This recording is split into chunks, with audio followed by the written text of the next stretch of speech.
Muy buenos días, mis amados hermanos y hermanas.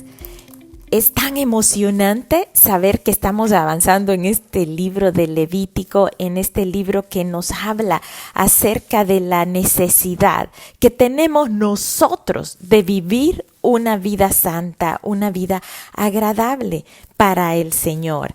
Desde el capítulo 1 hasta el 17 estuvimos aprendiendo sobre leyes ceremoniales, estuvimos aprendiendo sobre este sistema de sacrificio para el perdón de los pecados que el Señor había instaurado con el fin que nosotros el día de hoy pudiéramos entender ese sacrificio que Jesús hizo. Tuvo un peso, un valor sin igual. El sistema de sacrificios involucraba sacrificios de animales que tomaban nuestro lugar y que al derramar su sangre cubrían el pecado que separaba de Dios. Así que este sistema de sacrificios estaba enfocado en promover esa reconciliación de Dios con su pueblo. Así hemos visto que en Jesús se cumplieron cada uno de estos sacrificios.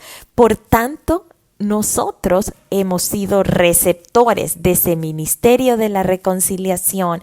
Estamos reconciliados con nuestro Padre por medio de la sangre de Jesús derramada en esa cruz, como si hubiese sido ese altar de holocausto.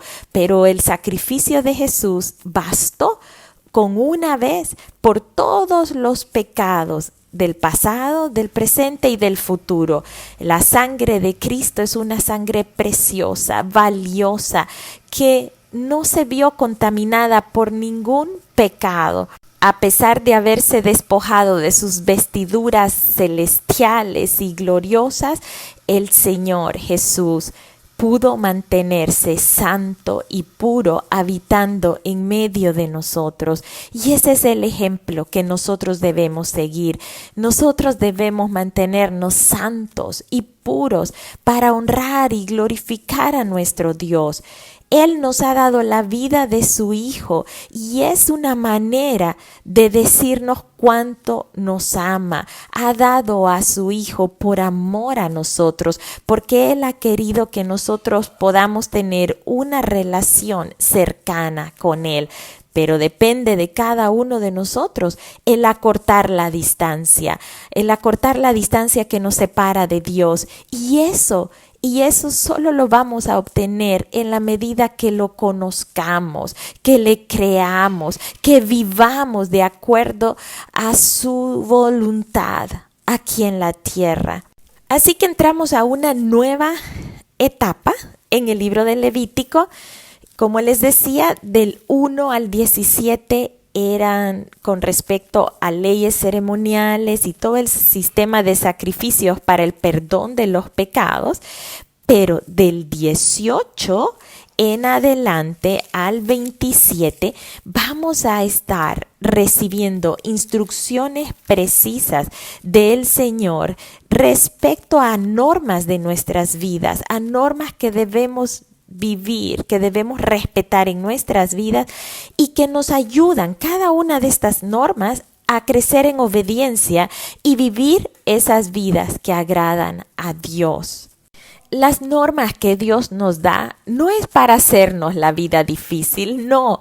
Las normas que Él nos da son con el objetivo de ayudarnos a crecer en obediencia, ya que uno no nace siendo obediente. La obediencia se entrena, la obediencia se aprende.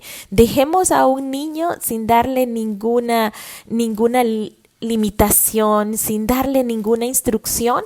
Ese niño crecerá siendo totalmente desobediente. La desobediencia ya viene como parte de ese combo de la naturaleza pecaminosa. Y la obediencia viene a representar en nosotros ese anhelo y ese deseo de ser apartados de esa naturaleza pecaminosa. Así que recordemos que el Señor había dado a Moisés para que fueran expuestos al pueblo los 10 mandamientos. Estos 10 mandamientos nos hablan de leyes o normas de conductas morales y espirituales. Y aquí en Levítico 18 es realmente un capítulo que nos habla de la aplicación de estos 10 mandamientos junto con el capítulo 19 hasta el 20. Así que nos presenta situaciones particulares de la vida en la que Dios se ocupa de esos aspectos morales de cada uno de nosotros como pueblo suyo que somos.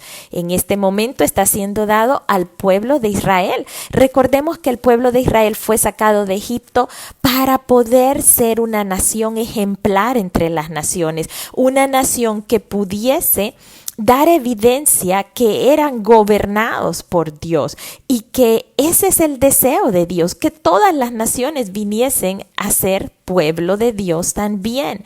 Así que el Señor les da estas leyes, les da estas normas para apartarlo de aquellas prácticas que se habían vuelto tan comunes que eran aceptadas como correctas. Y eso mismo sucede en nuestra sociedad. Hay prácticas que son tan comunes que ya ni nos preguntamos si esto es bueno o no lo es. Simple y sencillamente le hemos dado un matiz de correcto a algo que es incorrecto solo porque se ha vuelto común o se ha vuelto lo popular o se ha vuelto lo de moda. Sin embargo, en nuestra época podemos ver cómo cada uno de estos aspectos que son mencionados en Levítico 18 han sido quebrantados, han sido eliminados. El Señor no nos da mayor explicación en este momento del por qué estas leyes o estas normas. Él introduce este capítulo diciendo: yo soy Jehová, vuestro Dios. Está diciendo: yo soy soberano y deben obedecer esto. Sin embargo, hoy sabemos que estas leyes, al ser violadas, al ser desobedecidas, vienen a tener graves consecuencias en la sociedad, consecuencias en los aspectos físicos. El día de hoy podemos conocer científicamente cómo estas prácticas inmorales, este tipo de depravación, vienen a traer consecuencias como enfermedades venéreas, el SIDA, y no digamos ya enfermedades sociales, como ser ese alto índice de divorcio, esas familias rotas, estos niños y niñas que crecen en familias desintegradas, la repercusión que causa en los niños, en las niñas. Cuando se les pregunta a personas que pertenecen a un grupo como una mara o una pandilla, hay un común denominador en la mayoría de ellos, y no es la pobreza el denominador común, es la desintegración familiar. Así que vemos cómo una sociedad poco a poco viene en un estado de degradación cuando son permitidos todos estos tipos de inmoralidades y pecados sexuales. Pareciera como que si los pecados sexuales usualmente son hechos tan en lo oculto que no van a tener una gran repercusión, pero no es así. El pecado sexual caracteriza a una sociedad en decadencia.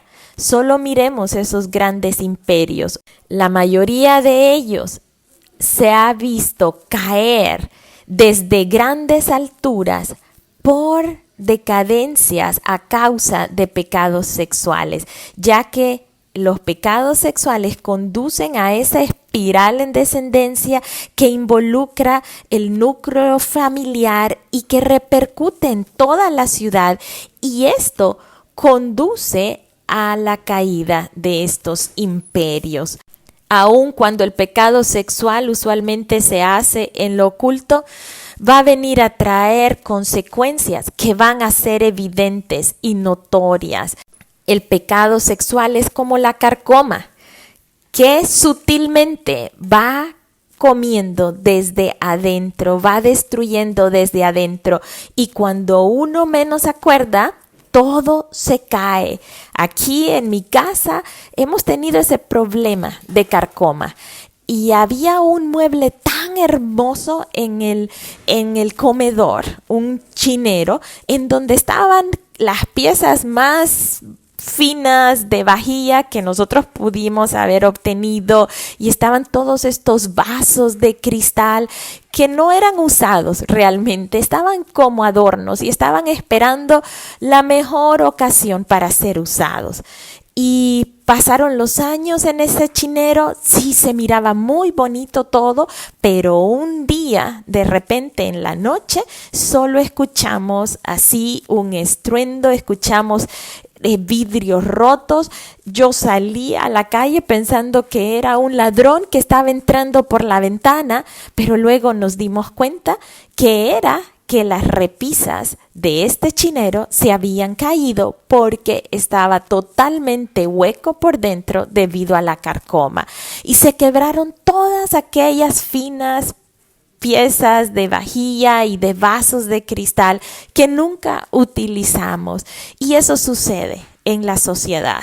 En la sociedad todo se mira como que está bien, todo se mira quizás tratando de dar la mejor impresión, pero cuando hay pecado sexual, en realidad estamos huecos, estamos llenos de familias huecas, de familias rotas, y que tarde o temprano toda la plataforma, la estructura de la sociedad caerá. El Señor desea nuestra santidad, pero no es para ponernos a nosotros en una posición de sentirnos atrapados o de sentirnos esclavizados o de sentirnos coartados nuestra libertad. No, es porque al ser nosotros santos vamos a poder vivir vidas en plenitud, vamos a poder vivir vidas en libertad, no atrapados por todo lo que significa la contaminación y la decadencia del pecado. Al terminar el capítulo 20, el Señor concluye diciendo: me seréis santos, porque yo, el Señor, soy santo, y os he apartado de los pueblos para que seáis míos. Pueblo santo. Este es un mandato, que seamos un pueblo santo, compuesto de familias bien conformadas, de familias libres de todo secreto, de toda pecaminosidad, de toda oscuridad.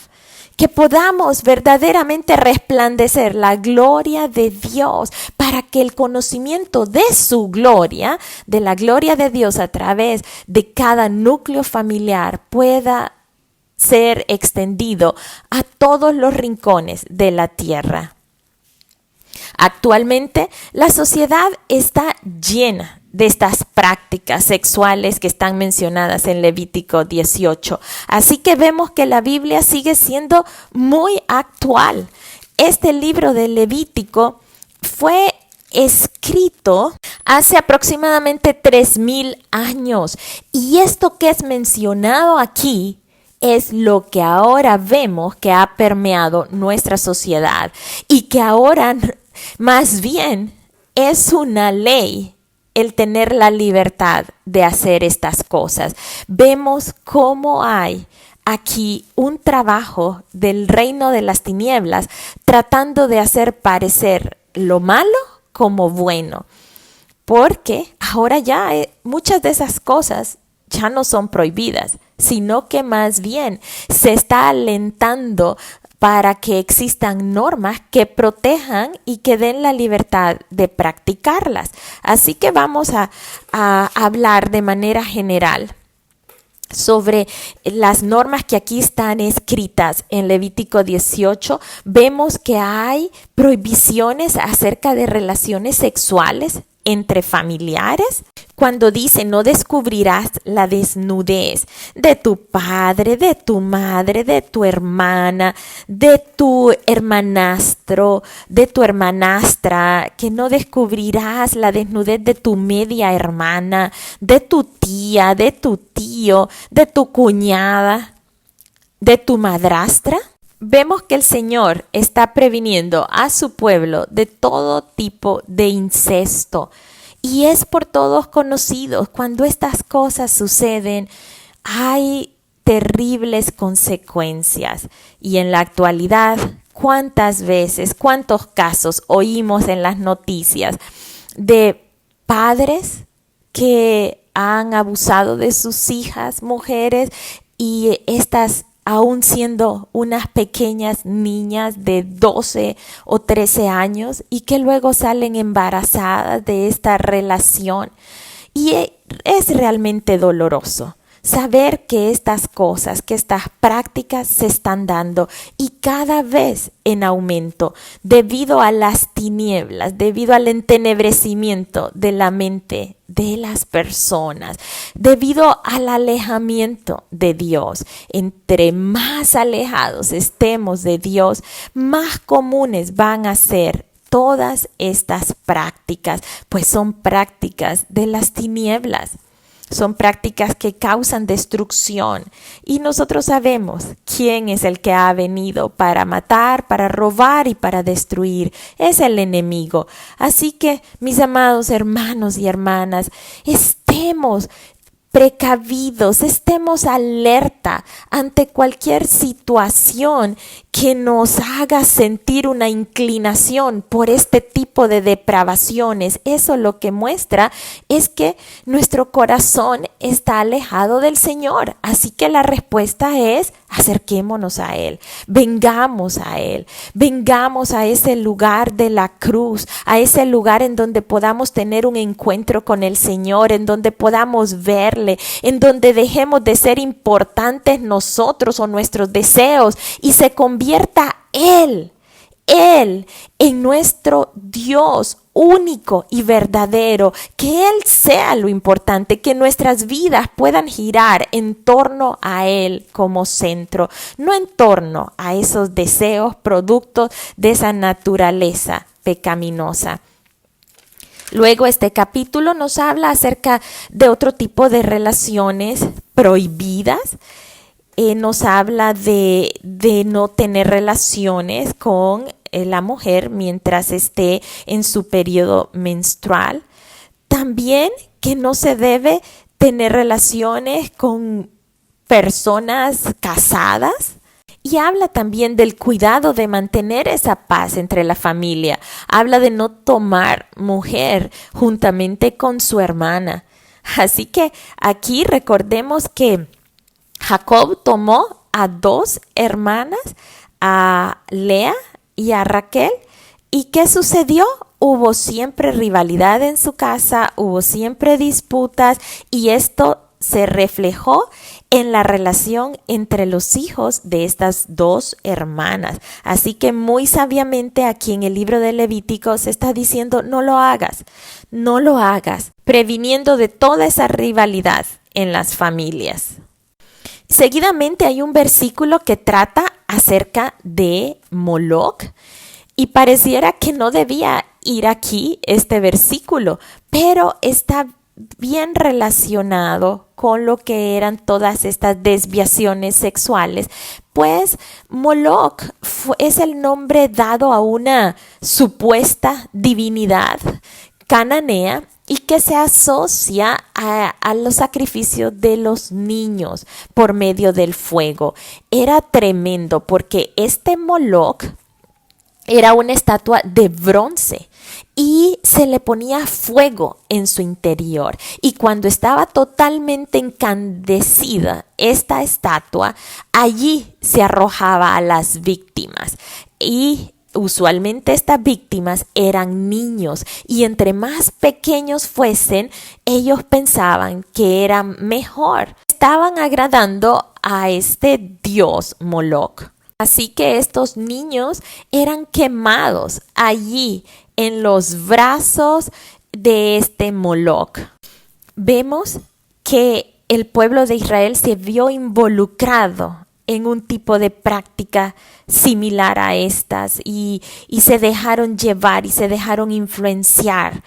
Así que en el libro de Jeremías 7:30 y 31 vemos cómo el Señor duele su corazón de ver que su pueblo se ha contaminado, aun y cuando estas leyes y estas normas habían sido dadas, el pueblo siempre tendió a hacer lo incorrecto. Dice Jeremías 7:30, porque los hijos de Judá han hecho lo malo ante mis ojos, dice Jehová. Pusieron sus abominaciones en la casa sobre la cual fue invocado mi nombre, amancillándola, y han edificado los lugares altos de Tofet, que está en el valle del hijo de Hinnom, para quemar al fuego a sus hijos y a sus hijas, cosa que yo no les mandé, ni subió a mi corazón. Señor, ama nuestras vidas y ama la vida de los niños y jamás va a estar de acuerdo con un tipo de prácticas en que se sacrifica a los hijos y a las hijas, a los niños o a otras personas para satisfacer un supuesto deseo de los dioses. Sí, Él quiere que nuestras vidas sean sacrificadas, pero no con muerte, sino como sacrificios vivos, es decir, que nosotros, estando vivos en Él, tengamos una vida en abundancia, y esta vida en abundancia solo la podremos obtener si nuestras propias vidas son negadas, es decir, si nosotros decidimos agradar a Dios con nuestras vidas, con nuestros pensamientos, con todo lo que nosotros hacemos día a día. Y finalmente este capítulo nos habla acerca de la perversión y nos dice que el varón no se va a echar con otro varón como con una mujer, porque esto es abominación, y que tampoco deberá tener relaciones con animales. En ninguna de estas cosas os amancillaréis, pues en todas estas cosas se han corrompido las naciones que yo echo de delante de vosotros. Así que aquí está claro ciertas normas que el Señor está dando. Vemos que más adelante en el libro de Romanos 1:24 al 28, el Señor habla de esta depravación en un imperio que era un imperio grandísimo, un imperio que parecía que nada podía destruirlo. Sin embargo, fue destruido por la depravación sexual que permeaba esta sociedad. Nos dice Romanos 1, nos dice, 1:21, habiendo conocido a Dios, no le glorificaron como a Dios, ni le dieron gracias, sino que se envanecieron en sus razonamientos, y su necio corazón fue entenebrecido. Romanos 1:24, por lo cual también Dios los entregó a la inmundicia en las concupiscencias de sus corazones, de modo que deshonraron entre sí sus propios cuerpos, cambiaron la verdad de Dios por la mentira, honrando y dando culto a las criaturas antes del Creador. El 26, por esto Dios los entregó a pasiones vergonzosas, pues aún sus mujeres cambiaron el uso natural por el que es contra la naturaleza, y de igual modo también los hombres, dejando el uso natural de la mujer, se encendieron en su lascivia unos con otros, cometiendo hechos vergonzosos hombres con hombres, y recibiendo en sí mismos la retribución debida a su extravío. Como ellos no aprobaron tener en cuenta a Dios, Dios los entregó a una mente reprobada para hacer cosas que no convienen, estando atestados en toda injusticia, fornicación, perversidad, avaricia, maldad, llenos de envidia, homicidios, contiendas, engaños, malignidades, murmuradores, detractores, aborrecedores de Dios, injuriosos, soberbios, altivos, inventores de males, desobedientes a los padres, necios, desleales, sin afecto natural, implacables, sin misericordia, quienes habiendo entendido el juicio de Dios, que los que practican tales cosas son dignos de muerte, no solo las hacen, sino que también se complacen con los que las practican. Así que aquí vemos una conciencia moral totalmente distorsionada, y cada uno de estas consecuencias que estamos escuchando son la realidad que vivimos. Cada una de estas. Y ahora el tener esta perversión, el tener estas prácticas de hombres con hombres, de mujeres con mujeres, ya no son prohibidas, sino es más, están siendo promovidas. Y quizás si seguimos así, pueda que sean estas prácticas llegadas a considerarse obligatorias en una sociedad como la que estamos viviendo. Así que, mis amados hermanos y hermanas, el Señor nos llama a santidad, nos llama a pureza, nos llama a que el conocimiento de su gloria pueda ser extendido por todos los rincones de la tierra. Y usted y yo somos esas vasijas de barro en las cuales el Señor ha derramado su especial tesoro para darlo a conocer a Él. Así que damos gracias al Señor por esta enseñanza, por esta palabra, por Levítico 18, que sigue tan actual como hace 3000 años atrás. Que Dios les bendiga, les amo mucho en el Señor.